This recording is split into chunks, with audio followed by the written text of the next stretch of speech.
listeners, and welcome to the very first episode of Closing Night Theatre Therapy, a podcast hosted by me, Susie Wrong, theatre critic at susiegosee.com, and my co-host is Nate Edmondson, composer and sound designer. Say hi, Nate. Thank you for tuning in. Well, we are thrilled to have you join us for this hour-long chat about theatre in Sydney. We will be talking about the experience of seeing a show from the audience's perspective, and also we will seek to gain insight from the theatre practitioners who actually do the work that makes the magic happen. And hopefully on the way we will encounter some marvellous and inspiring ideas that might arise from our discussions about one of the week's closing shows.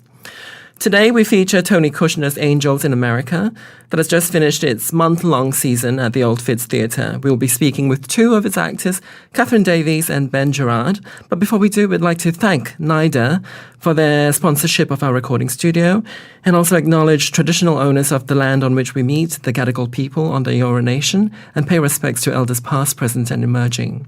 Now, Nate, thank you so much for coming on this journey with me, and thank you for thinking that speaking with people after they've completely finished with the show is a good idea for a podcast. I think it's a great idea. We're free of the PR spin, the marketing requirements of the show, and we can just talk candidly about what it was really like to make the show and what we've learned from that experience. Now, Angels in America, you saw it last week, didn't you? Correct. I saw it on one of its final nights, actually. I saw it, I think it must be 3 weeks ago now. What did you think? I thought it was great. Very exposed, kind of stripped back version of the play, which was quite refreshing, actually, kind of put the text front and center. And I definitely took away from it some elements from that text that I don't think I'd really picked up on before, particularly the whole thread of migration and movement, the idea of that and the angels kind of fighting against that. I went in very skeptical. I kind of didn't understand why this particular text was chosen because it's so sort of representative of a time that I feel that has passed us. But I was pleasantly surprised. I thought it was just beautifully rendered, and I loved sort of the divine elements of it, and sort of our interaction as humans with stuff above us that's more than humans. But we'll leave that till later. We'll speak with our two guests.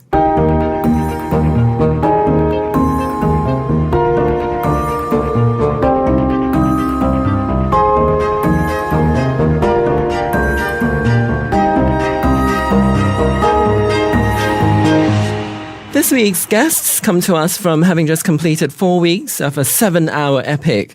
Tony Kushner's Angels in America is set in the middle of the 1980s AIDS crisis. It is, I think, a work about desperation, that condition for which the face of humanity has to reveal its very truest nature. Hello, Catherine Davies. Hello. Hello, Ben Gerrard. Hello, hello. Welcome, and thank you for helping us pop our cherry today. It is all very exciting for us, but I expect that you're both completely exhausted. Yeah, well, this time last week we'd actually already be on stage, so oh my God. There's a bit of a kind of confusing situations happening in our bodies right now. Did you do the straight 7 hours on Sundays? Yeah. We did the doubles on Saturdays and Sundays. Saturdays and Sundays. Yeah. That's brutal. 2 show days back to back. Yeah, which psychologically kind of was fine because at least you went on the full journey. You weren't left in the kind of purgatory after part one. Mm-hmm. But then by Sunday night and Monday, it was just hit by a truck. Uh-huh. How are you feeling, Ben? Today I feel I'm still processing it being finished. Yeah. But I feel okay. Yeah. I was looking forward to coming here. Yeah. How about we start by talking about the roles that you play, Catherine? Let's talk a bit about that character. Yeah, I played Harper Pitt. She's a Mormon married to Joe Pitt who has a complex relationship with his sexuality. She's agoraphobic, so she doesn't leave the house. Also takes a lot of Valium. But it's this incredible character of, to me, strength and resilience and perseverance with an incredible imagination. Yeah. Well, are you a religious person, or did you have a religious background? I was raised Catholic, but I wouldn't associate myself as religious now. I think that I actually turn a lot to the universe, like the cosmos, science. That's the stuff to me that feels like my spirituality. I think that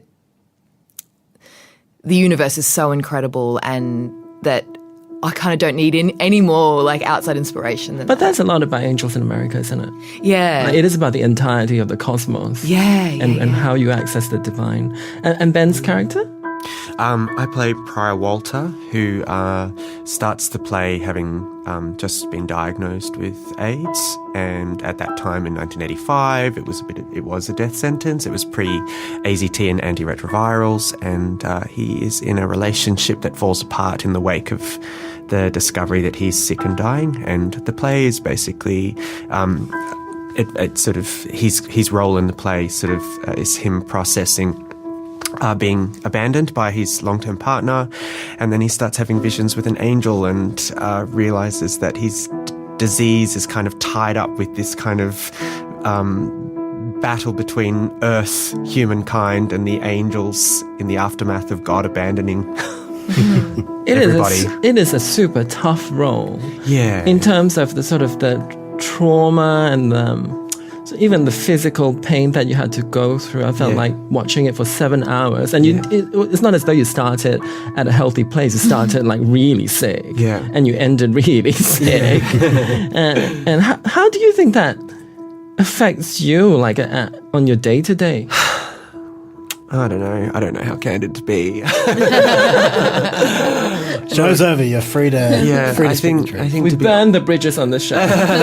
Look, I mean, it's one of the most artistically fulfilling experiences I've ever had. But I don't think emotionally or psychologically, I think I've ever been or felt in a darker place. I think Kat saw some moments backstage and in between shows where I think it was really hard. I think it was really hard where you sort of have to wake up in the morning and realise where you have to be in the evening and what you have to, in a space like the Old Fitz, try to authentically convey.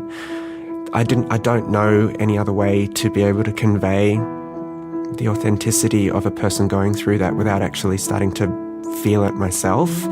And I wish I could draw the line. I'm sure Sean does too. But Sean is? My husband. That's Sean right. Rennie is the director. Is he suffering? Pardon? Is he suffering? He did say he couldn't wait for it to finish. But look, I mean, I'm very artistically fulfilled, but at the same time, it's a bit painful. It was painful. It is so dark. Ben and I spoke about that quite a bit. Actually, it's like I feel like I've never had that. I found it normally quite easy to delineate between work and life, and yet maybe it's the sheer volume of the play, like how long you're actually performing for it. So we were on stage 40 hours a week, and also the complexities of the character. And like Ben said, you can't rely on any just kind of technical skills to get you through it in a space that intimate. You actually have to dive into the grief. You have to dive into the despair. And during the day, like I had anxiety in ways that shows haven't invoked. Luckily, the show's quite cathartic as well. It is.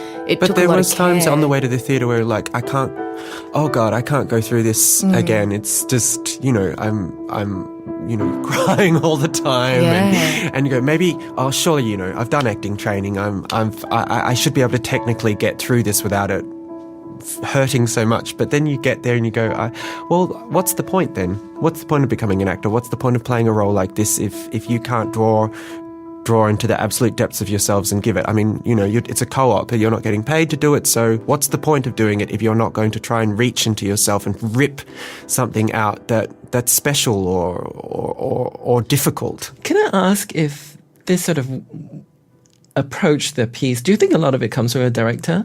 Hello, Dino. Hello, Dino. Hello, Dino.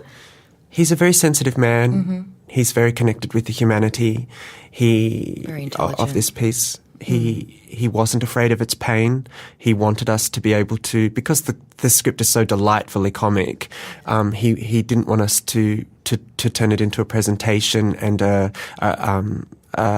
superficial panto of the piece. He wanted us to summon what we were made of, I guess. And he gave us a really kind of wide berth in terms of creating the characters as well. Like I felt like he had a very gentle touch as a director. Yeah. And so we were able to kind of really, I don't know, find the characters ourselves and make it our own and push the edges and explore where we wanted to explore. And he would guide us, obviously, if it was in the wrong direction, but allowed us to kind of go down that path regardless. And he wasn't afraid of us breaking the mold No. with some of the characters' moments and what Totally. these characters are so iconic in this, amongst the theatrically literate.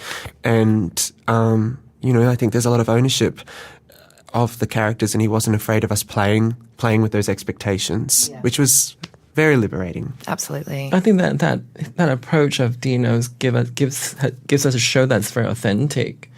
And also because it's such close quarters, you're right there.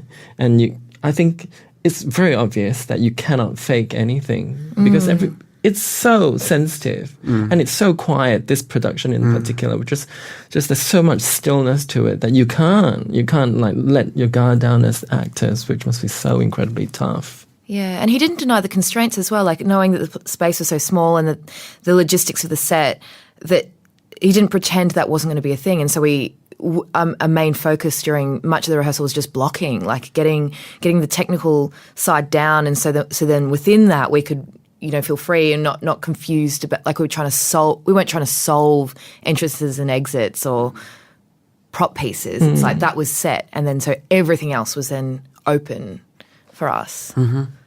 Yeah.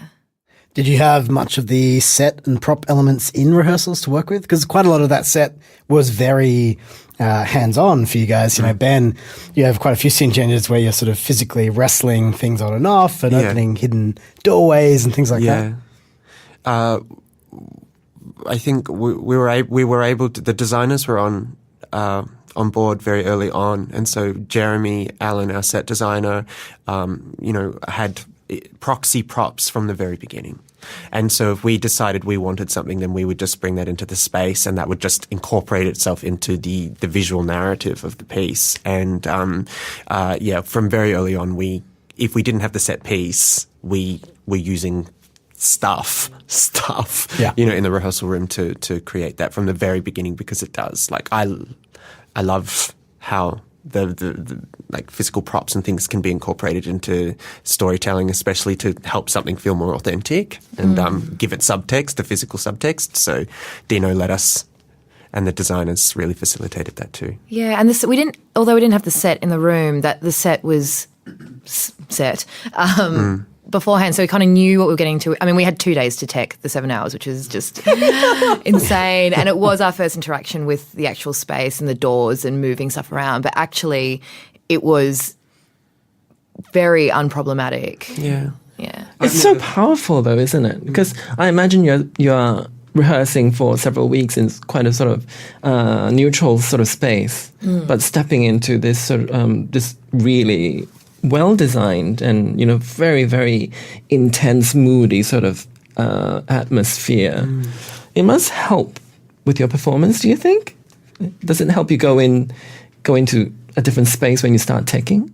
Yeah, I mean, when all the elements start to come together, and the gorgeous designers, the two Bens that did the sound and the lighting, they'd been so present in the rehearsal process as well that it felt like when score came in or lights, that it was to support the choices we'd made in the room, as opposed to kind of imposing on us, or which can happen when resources are low. Like that's it's just out of sheer generosity of the creators to be there and be present for that.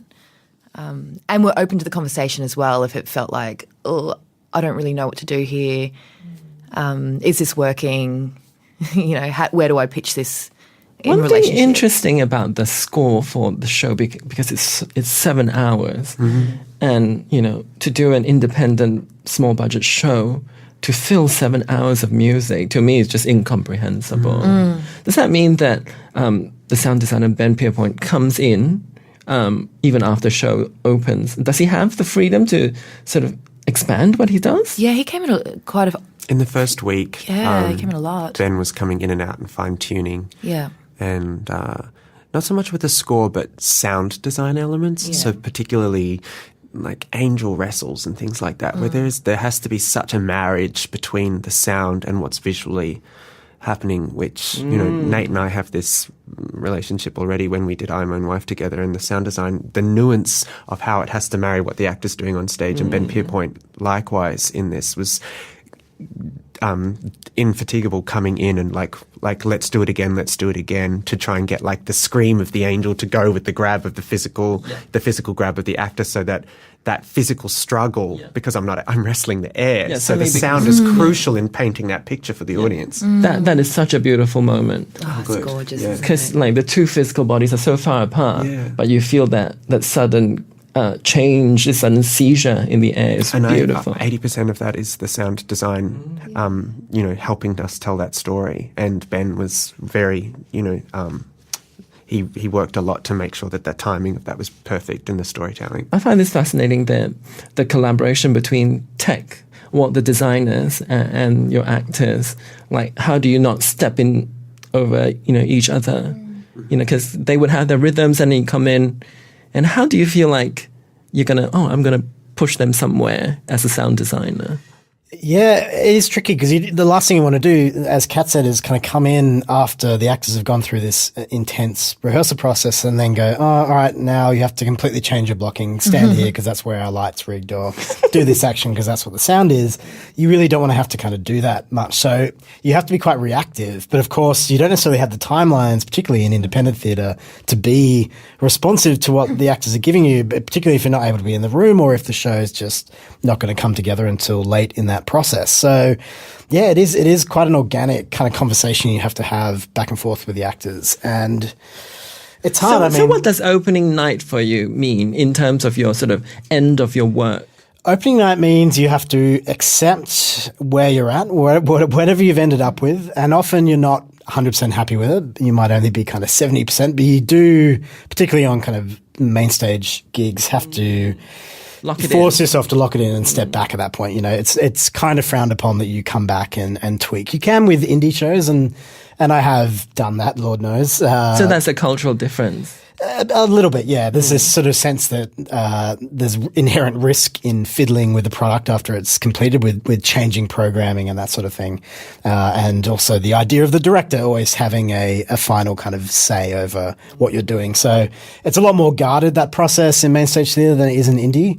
But yeah, it's tough. Sometimes you have to just go, all right, it's where it is, you know. Yeah, it's funny that because like as an actor, I mean, if I finished the show in the place that I was in opening night, I would feel devastated. You know, to feel like it hasn't grown at all or something, because very rarely, opening nights are just weird anyway. Like you're just kind of performing in a slightly different kind of stratosphere. But especially for this. Yeah, God. But it's so early. Yeah. I mean, we don't have in Australia, even in main stage, the culture of having as many previews as you would say internationally. And so your experience with the audience is so young by opening night.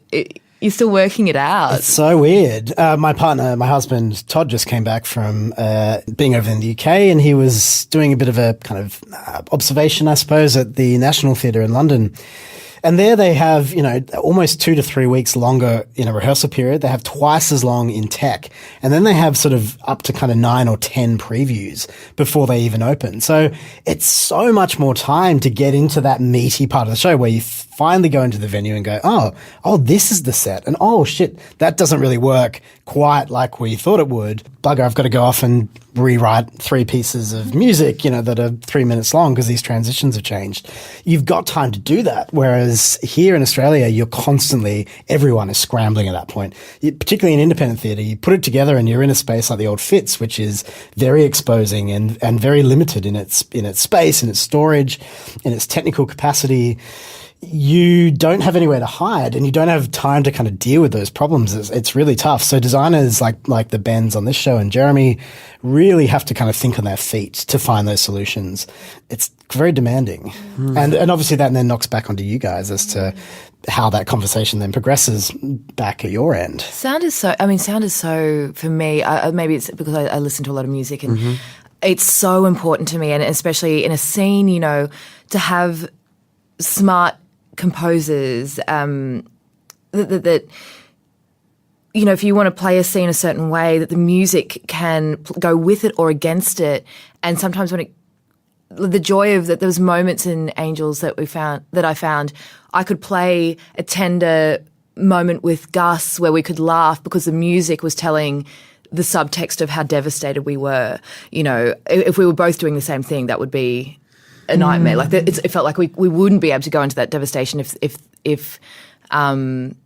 if another part of the storytelling was already doing that for us. And so that it is a conversation. It's a constant conversation between the creatives. And the biggest thing I think when you hit the theatre is seeing that kind of trajectory of the whole show, where you can put that, in your case, kind of 7 hours of theatre together and go, okay, this is where the holes are dynamically. This is where we need a bit of energy or a bit of momentum in this transition or whatever it might be, or a bit of emotion supporting this scene.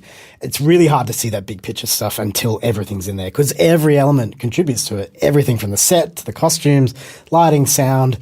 And it's only when you put it together and start doing those full dress runs that you really see those and go, okay, this is the point where we need to come in and add in a bit of score here, or vice versa. We need to actually strip this out and simplify this so the storytelling is clear. That kind of big picture stuff is really what that Tech Week should be all about. But of course, in Australia, that's where we have the least amount of time. Totally. And in 7 hours, it's like, because it's such an endurance sport with that as well, that there were themes like that. I could hear Harper's theme when it was coming up to a moment, or Harper, or that something that she was dealing with was resonating somewhere else in the play, or something like that. And it was great because, if you're sitting backstage for a while and you're kind of going, okay, where am I psychologically in this part of the story? And then you hear that song, like that music come on, and of course we got to know it so well as well, that you just go, oh, I know exactly where I am. And what a gift that is from and the best composers I've worked with, sound designers, composers, they know when how that silence can be as loud and as powerful. And I think likewise in this, Ben Pierpoint really left beautiful space where there's just long moments of silence. And I think that speaks so much about a composer who knows how to trust. Silence, I think, depends so much on your understanding of the audience. Like, because it's so hard to guess, I would imagine, in the rehearsal room where the audience is exactly at which point. So I'd like to go back to the question about opening night for this show particular, because that's when you first encounter the audience. So I guess my question has always been, since I heard about this show being planned for Old Fitz at the end of last year, we heard about that. And I always ask why. To me, it's such a specific AIDS story, which I feel like is dated because AIDS is a completely different thing these days. But I understand that it means a lot to a lot of people. And can we talk about that? What do you think this play means to you or to the people that you've worked with, and very importantly to the people that have seen it? I think we're living in an age where we're really questioning patriarchal systems and the power that they have amassed. I think we're living in an age where the underdog or the disenfranchised and the marginalized are finding their voice. And I think those are extremely loud themes in Angels in America. I think you spend this 7 hours in the theatre watching people who appear to be doomed come through and arrive at a place of hope by the end. And I think for me that's a deeply resonant message in 2019. And I know that even the epilogue, the final speech, discussing this disease will be the end of many of us, for me that in 2019 transcends AIDS now, with the deepest of respect to that crisis and epidemic. But this disease will be the end of many of us, for me, it means more. It's a message to the disenfranchised as a whole. And I think when I was saying it, I wasn't just thinking about people who've died of AIDS. I was thinking of all the people who died before or have been ruined or destroyed before they were allowed to have a voice, to be heard. I'm thinking of the mentally ill. I'm thinking of the disabled. I'm thinking, of my mother who was told not to go to university and things like that. So for me, the message has gotten bigger, and AIDS is merely is merely vehicle. a literary motif, a theatrical motif on which we can stand and engage with that feeling of cracking open the walls and being heard for the first time. And what is progress and what does it feel like? I absolutely agree with Ben. I mean, you've got, especially with, Pryor and Harper appear to be the most hopeless at the start of the play. And like you said, when you meet them, they don't find their way down to the bottom. They are at the bottom already, and they kind of go further down. But and yet, in a really beautiful, subversive turn by Kushner, are the ones who rise with the hope in the end and survive for a future and talk about the future. But their survival is humble, but they're not destroyed. Yes. And the world at the beginning of that show is telling them that you're going to be destroyed, and then they're not. Not do anything. You should just stop and just live in what it is, and they refuse. They refuse that. They refuse the angel. Well, Pryor literally refuses the angel. And they change their circumstances, in whatever capacity they have. In the Night Flight speech with Harper at the end, when she talks about the net of souls being the ones that will repair, the ozone, our protective shell, she refers to people who've died of famine, from war, from all the things, and I think that's, and the plague, which is obviously referencing those during the AIDS crisis. But it's a call of resilience. Mm. Yeah. What's your relationship with your audience for this show? How do you feel the audience sort of, what is their sort of state when they're seeing it with you? What I wanted them to be thinking about their own potential. I wanted them to engage with their own courage, their own bravery, their own resilience. Yeah, that's what I wanted. I wanted the piece to do, is to inspire the disenfranchised, the marginalised, the quiet to know their power and poignancy. Yeah, I think so. And that it's messy. This moving forward, whatever that means, because it isn't linear. It's not. It's ugly and it's messy. painful. I mean, they talk about, it's just mangled guts pretending and what it takes to enact change. There's also lines like, no matter how much you cry, flood's not the answer, people just float. Fire's the answer. It's calls for big internal action. It's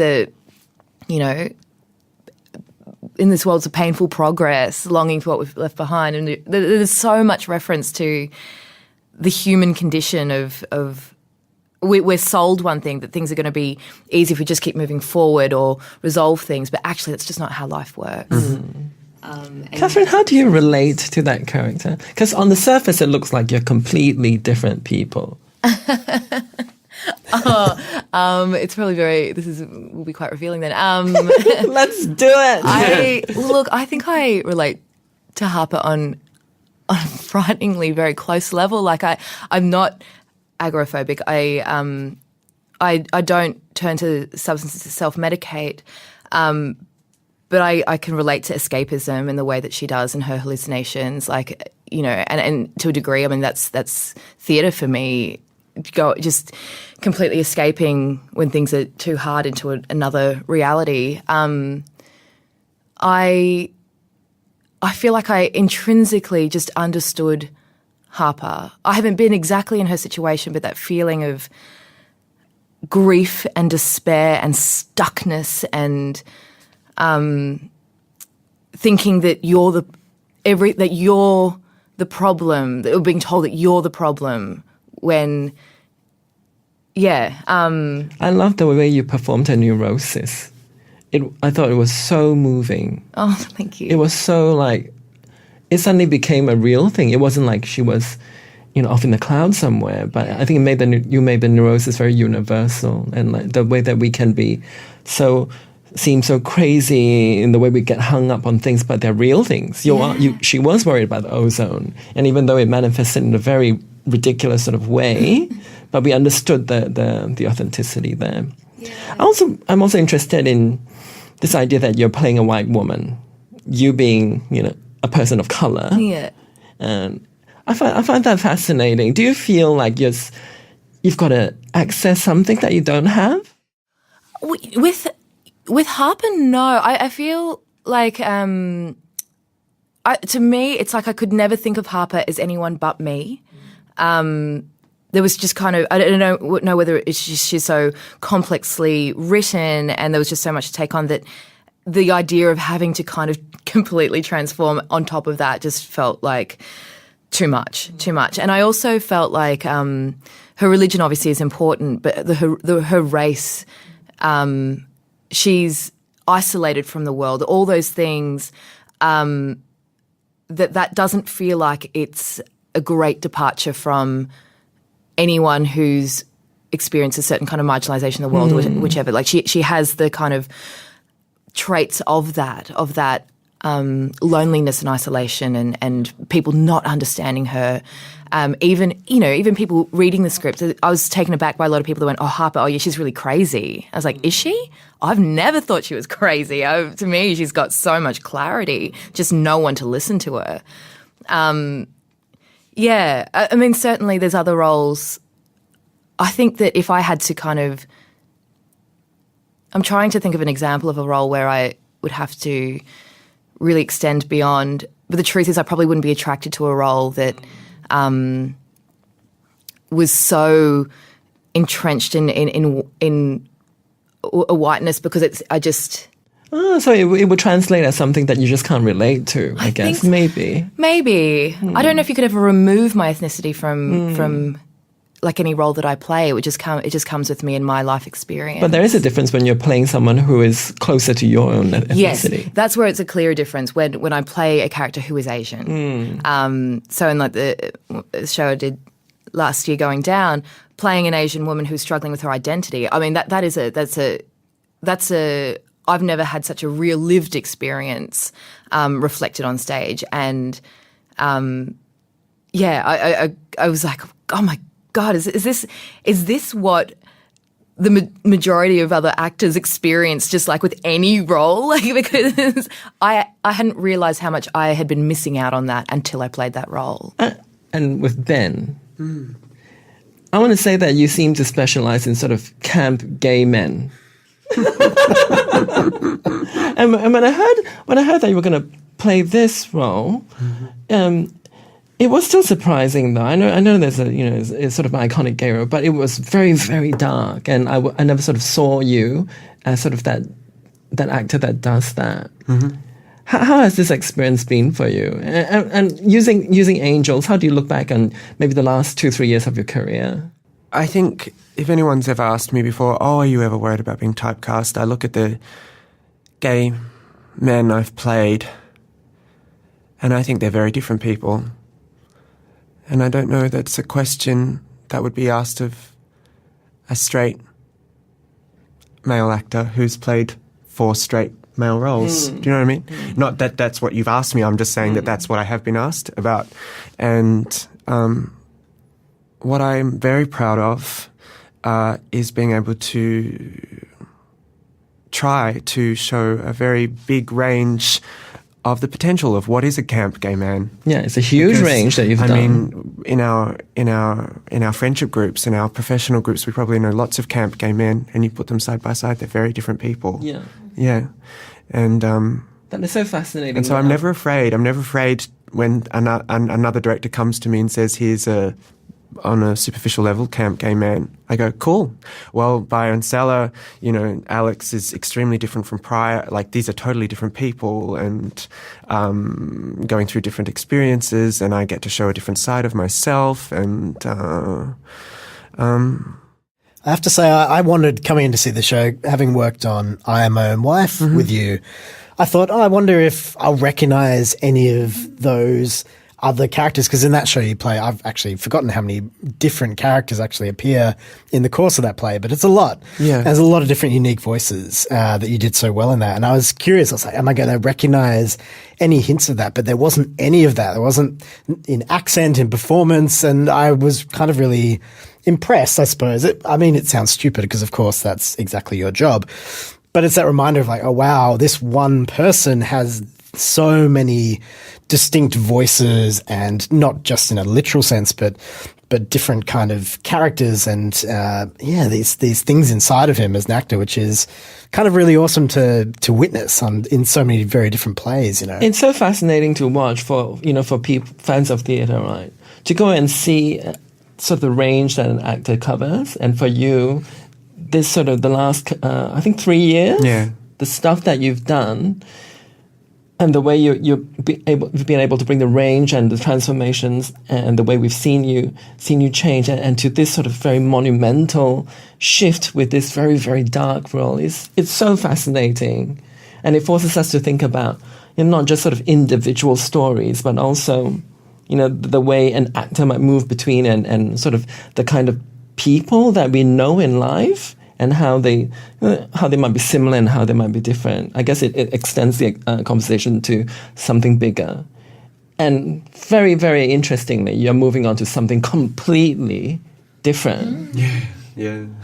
And that terrifies me. Me too, I don't know Susie. And what is it? And what's that show? That's American Psycho. Yeah. Oh. Yeah. Very exciting. I actually have a question that sort of dovetails in here. So recently, the actor who originated the role of Patrick Bateman in the original American Psycho, the musical production, Matt Smith, was commenting on the argument about straight actors playing gay roles, particularly on screen. How do you feel about that as having just talked about the experience of a gay actor and sort of struggling against being typecast? How do you feel about the notion of that, straight men should only be playing straight roles or vice versa? Look, I think in an ideal world it wouldn't be a question. And I think very recently in the press, Kate Blanchett made some comments about, I think she was interrogated on playing a gay role, and she said that she would fight to the death the right to suspend disbelief, and that actors, our job is to transform, and therefore the right to transform shouldn't be taken away from us. And I absolutely agree with her, but that was an extremely hetero-privileged thing to say, because I've spent my entire career living my life as an out gay man, refusing to go into the closet and hide myself the way my teachers had told me to do, casting directors had told me to do. And I've paid a huge price for that. It's only been in the last maybe 6 months that a director as brave as Alex Balazs, that now the conversation is changing, and that for whatever, I've managed to show this director that an audition, and I still auditioned for the role, that Alex has decided that he doesn't care about any of that. But I've spent my life determined to not hide who I really was, and Kate Blanchett is that privilege of suspended disbelief is something that is only afforded to heterosexual actors in my experience, and that suspension of disbelief is not a privilege I haven't enjoyed, have not enjoyed as an openly gay actor. I've spent my entire career being told that I will never ever be convincingly straight. No one would ever believe that. I did Wolf Creek too, and played a bogan cop, and I've managed to slip through the cracks when I've been cast by a director who has no knowledge of me personally. But that becomes rarer and rarer as you move through this town. And I think, yes, ideally, I would love to. I have no problem with straight actors playing gay roles, but in an age of the disenfranchised and the marginalised, I do think affirmative action is an important process in neutralising prejudice in casting, and that's why I really do think we've reached an age where preference and the people in charge of casting should be vigilant in making sure, if it is a gay role, have you sourced the gay actors, if it's a trans role, if it's racially ethnically specific, we should be honouring and giving those artists the opportunity to express something sincere and real in themselves.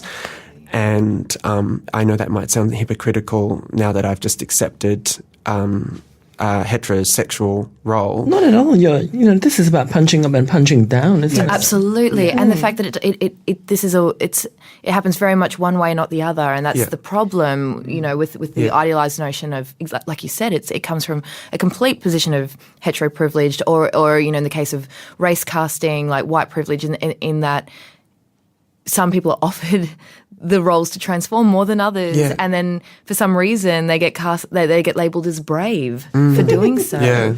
Give them an Oscar. Yeah, well, they've just said that they're the Marvel comics are bringing out an openly gay character, and I couldn't help myself but post online. I can't wait to see which straight actor wins an Oscar for being so brave enough to play it. Well, look, I can't wait to see you be so brave and straight in American Psycho. It's like it's that, and it's not just a heterosexual character. He actually represents.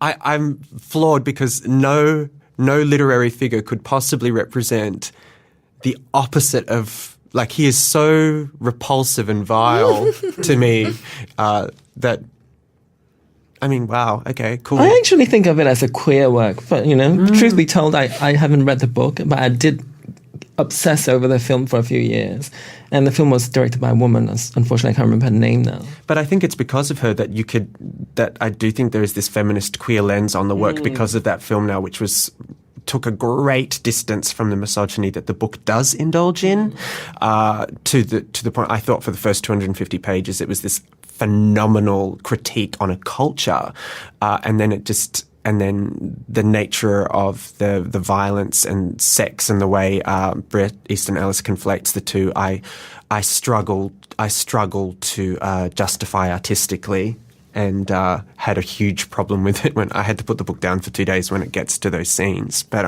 we can't wait to see what the musical manifestation is going to be like. Well, Alex is very exciting. I think he has an enormous sensitivity. I really trust him on that level, because I don't think I could engage with this if I felt like it was going to be, it wasn't going to be aware of the world we're living in right now and why we're telling a story like this about a person like Patrick, and critiquing how much we're still tricked by monsters who don't look like monsters. I can see it already. I can see you like fucking and looking at yourself in the mirror, you know that?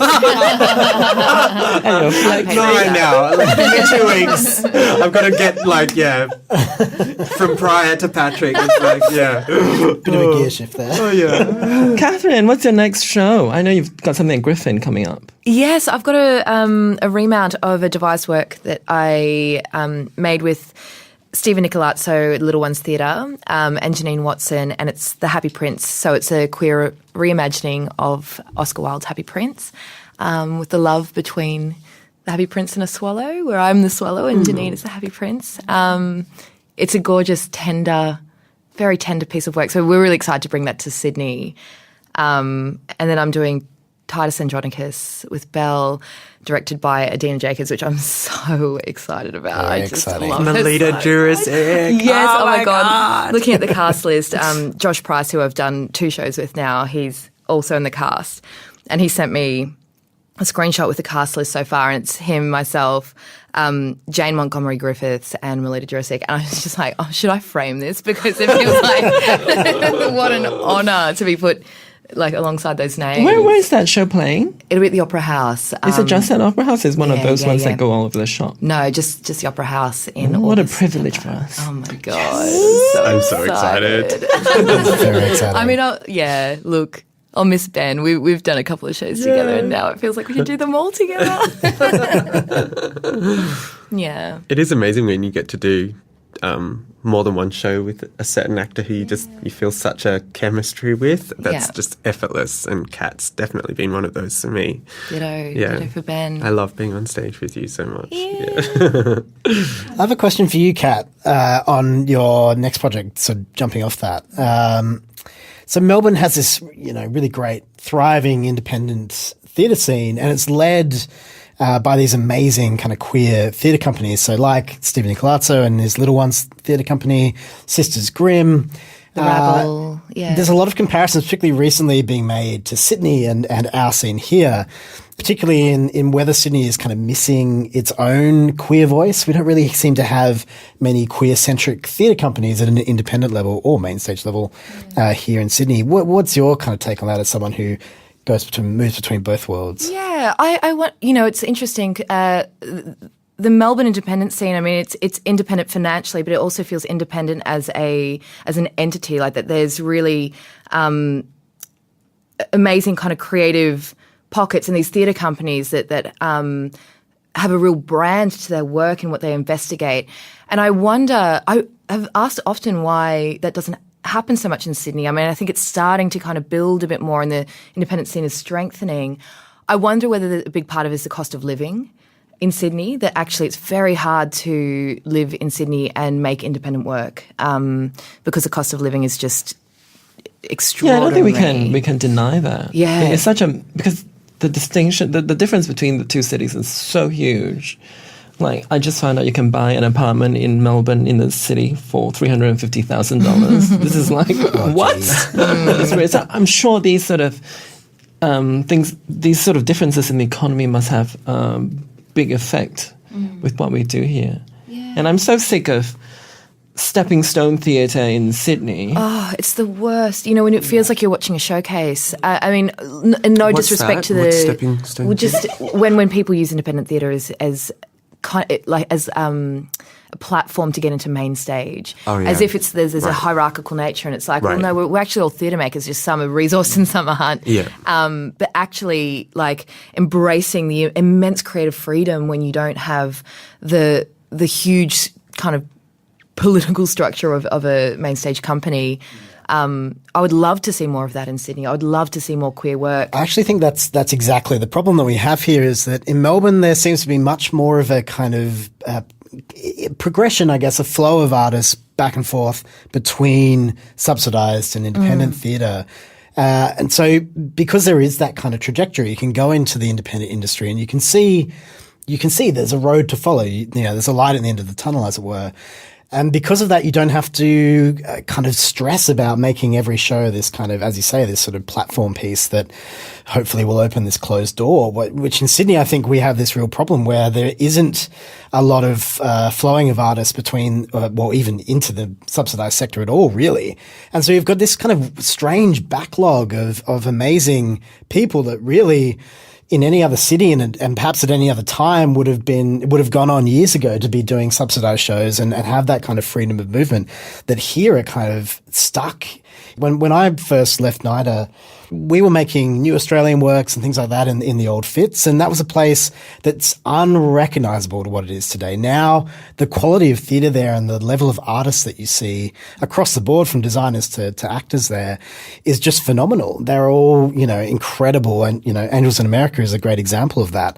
So I think that's part of it, this lack of kind of flow of artists, this trajectory that can take you from the independent scene to the main stage scene, really makes people feel kind of trapped, and in being trapped kind of keeps, I feel like we have to constantly be one-upping ourselves, and we're not making work for the sake of expressing something really exciting or exploring a new idea. It's just about making the most kind of showy, exciting kind of thing you can do in the hope that someone might notice you and open that door, Yeah, I mean, it's a weird thing. Like, it's a weird thing to feel like success is landing the main stage. Of course, everyone wants to be paid for what they do. I mean, it's like, unless you come from a wealthy background, which I certainly don't.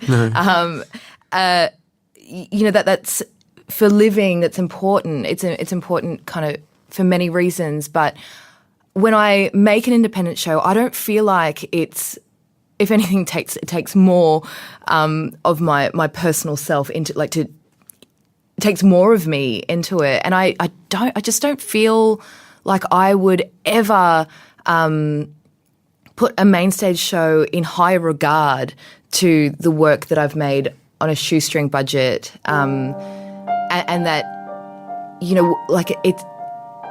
What is the end game? What is success? What is the end game? I think that if you have the capacity to make theatre, that is a very privileged position to be in, and so make work that counts, regardless of what avenue you're doing it. It really bums me out. Like sometimes I'm seeing shows, small shows, and I'm thinking, wow, you guys have made such sacrifices to be in this space, you know, you're spending money that you haven't got and you're foregoing, you know, other sort of more lucrative opportunities. And I'm looking at the work thinking, why are you making such a crowd-pleasing commercial work on a shoestring budget that you will never be able to match up to what the big guys are going to do? That is so weird to me. Because with all this sacrifice to look like you're just sort of emulating other people. Yeah, and you know that can be a learning step within it. Like I think, you know, even the worst theatre, and even that term is subjective, is hard to make. It's hard to make even the most unsatisfying piece of theatre. And so I feel in a way that respect should be given regardless for the effort that goes into it. But yeah, I think that if you're going to put things on the line, why not take the risk? Yeah. But, you know, it's interesting talking to some Melbourne actors because I have the privilege of moving between the two worlds in Sydney and Melbourne, and I've had Melbourne actors say that they can get categorised as in the independent scene, like they are that kind of actor, and it's not about them in any way being amateur. They're never perceived as amateur. They're absolutely professionals, but they're professionals in a kind of it's almost like they're slightly too creative for the main stage. And so there is a limit to the crossover there, and you're like, oh my God, just pay these actors. They're brilliant. They're doing what they want to do in this sphere, but that doesn't mean that they can't go on and say the lines and invest in a project that is not just solely run by their own creative juices. Yeah, it's so weird when in the creative field people can still become really narrow-minded. Like people are so limiting in the way they think about people and things. Yeah, absolutely. I think that, you know, Dino is really on the Sydney scene. He's so impressive in the way that this is your first time working with Dino. Yeah. Oh, both of you. Yes. Yeah. Yeah. And oh my gosh, like I couldn't have asked for a more beautiful group of people, and you know, in kind of relation to that idea of stepping stone theatre or whatever. I mean, you're getting Maggie Dents in an independent show, and people that have like at least 10 years professional experience under their belt in a space, and who are so kind. There was so much kindness and care in the entire group of people, the creatives and the actors, and our incredible stage management team. Oh my That's good, because you're living in each other's pockets backstage there, absolutely. right? Yeah. You disappear off into those little corners. It must be pretty intimate back there. Very. We're going to talk to some stage managers one time. Yes, I think we definitely want to get some voices from Because different there is so much fields. mystery there, you know, for me anyway. Just sitting Particularly where in I am. independent theatre, like huge admiration for the stage managers who come in and do these giant shows in little places like the Old Fitz, and thinking it will be this kind of nice starting out early career gig, and it's this giant monster where you got to fill Enormous snowdroppers and responsibility. swap out lights and run Yeah, and the pulleys audience and- just thinks that things just happen. Yeah. You know? Totally. Like yesterday, I mean, our closing it is 7 hours of theatre, and we have the stage management team that are there from well before we are. And then after the 7 hours, they go straight into a bump out because another show has to bump in at 8 o'clock this next morning. And so they're pulling all-nighters straight after. It's wild. Did you guys have to kind of help and muck in for bump out at all? Or? We got out of the way. Yeah, right. How polite of you. That's one way to put it. I have it on good authority. They finished at 5:30 a.m. and I can't imagine how the rain that was pouring all night would that have didn't made help. it just absolute hell. Yeah. Yeah. Poor buggers. Oh, it breaks my heart. I'm just sitting here thinking, how do we get the money into it? I know. It is, it's a much too big a question for here. But let's end with a takeaway about Angels in America. What do you think you're going to remember most about this experience? So much. It's so fresh. Yeah. It's really hard to think of a takeaway when it feels like you're still kind of submerged in it. I don't think this experience will ever leave me. I think the connections with the people on that stage every night, the generosity, the depth of emotion of where people had to go, the rawness, that generosity. Yeah, oh God, I'm speechless. I think I just kept thinking, what a gift. Yeah. You know, I'm very, very grateful. And I think, like you were saying before, that even bad work takes a lot of hard work to make. And so the alchemy of an experience that you find artistically fulfilling, that, you know, there were people who enjoyed it, with a group of people who you deeply respect, is a very rare, you know, occasion in life as an artist. So for that to be leaving something where that was the case is very, very special for me personally. And that, you know, for lack of a better word, answers. I mean, answers is not the right word that I'm trying to find here, but the future is in humanity, I think, and that even at the messiest points of what the process is, as we're trying to kind of unpack things and renegotiate, breaking down huge structures that the world has existed for however long is going to be a messy ride, but there is so much hope in there, and there's hope in the darkest corners, and listening to the smallest voices. Well, not the smallest, but the quietest or the kind of silenced voices. There's so much. Or asking the silent questions. Asking the questions and listening. And to kind of, to maintain that generosity and hope. I think hope. That's a lovely way to end. Thank you, guys. Thank you so much. Thank you, Catherine Davies, and we will see you at The Happy Prince. Yes. That's in June, is it? Yes, it's in June. At Griffin. End of June. And American Psycho, is that in May? May, yeah. At May, Hayes. June. Yes. Thank you. Thank you, guys.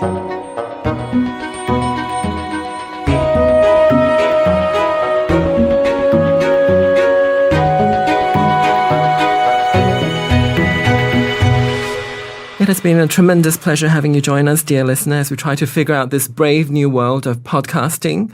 This has been Susie Wrong and Nate Edmondson.